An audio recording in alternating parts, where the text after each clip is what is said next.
seated hip adduction على الماشين.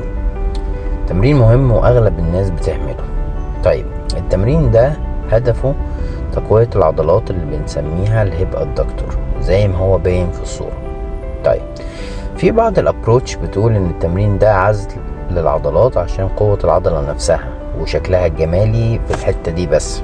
وفي بعض الابروتش بتقول ان التمرين ده فانكشنال بيساعد في تقوية وتحسين انماط الحركة ومساعدة في اداء الانشطة اليومية ومتطلبات بعض الرياضات.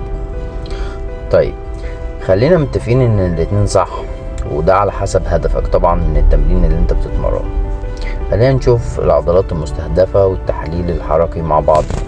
طيب هنا عندنا في التمرينة دي 5 عضلات بيشتغلوا معايا اللي هما الادكتور ماجنوس والبيكتينس والادكتور بريفيس والادكتور لونجس والجارسلس. مجموعة